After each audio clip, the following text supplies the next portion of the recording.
കുരിശുമലയിൽ നിന്നാണ് വിളിക്കുന്നത്. ശ്രീ അതെ ജയൻ. അതെ അതെ അതെ അതെ ശരി, കുരിശുമലയിൽ നിന്ന് വിളിക്കുന്ന ജയന് എന്താണ് ഈ വിഷയത്തിൽ പറയാനുള്ളത്?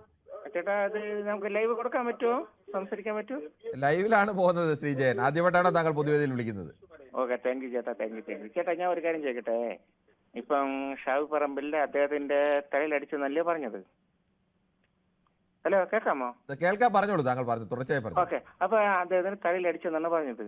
അപ്പൊ അദ്ദേഹത്തിന്റെ മൂക്കിൽ നിന്ന് എങ്ങനെയാണ് സാർ ചോര വന്നത്? ജസ്റ്റ് ഒന്ന് കൺഫേം ചെയ്യാൻ വേണ്ടി താങ്കൾ ഒരു ഉപകാരം ചെയ്താൽ മതി. ഒരു വലിയ ചുറ്റിയലോ ഏതെങ്കിലും വലിയ തടിയോ എല്ലാം എടുത്തിട്ട് താങ്കളുടെ തലയിൽ തന്നെ ഒരു ആഞ്ഞൊരു അടി അടിച്ച് നോക്കുക. അപ്പോൾ മനസ്സിലാവും തലക്കടിച്ചാൽ മൂക്കിൽ നിന്ന് ചോര വരുമോ ഇല്ലയോ എന്ന്. അതായിരിക്കും ഏറ്റവും എളുപ്പം. ഇനിയുണ്ട്, സംസാരിക്കാനുണ്ട്.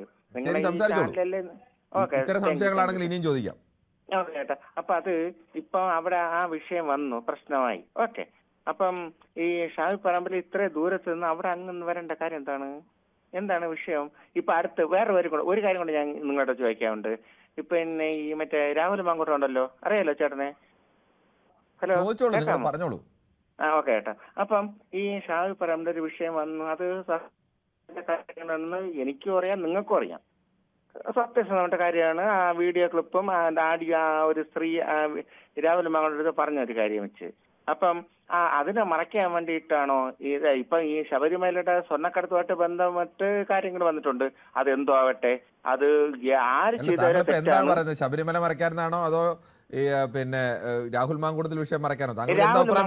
ഒരു വിഷയം അത് രാഹുൽ മാങ്കൂട്ടം ഇന്ന് ഇറങ്ങി അറിയാമല്ലോ ചേട്ടൻ? ഇന്ന് മാധ്യമപ്രവർത്തകരെ കണ്ടു രാഹുൽ മാങ്കൂട്ടം. ചേട്ടനറിയാലോ അത്. അപ്പൊ അത് മൊത്തത്തില് പാർട്ടിയിൽ നിന്ന് ഇവനെ ഒഴിവാക്കിയാണ് ഈ രാഹുൽ മാങ്കൂട്ടം. താങ്കളുടെ അഭിപ്രായം എന്താണ്? അത് താങ്കൾ പറഞ്ഞോളൂ.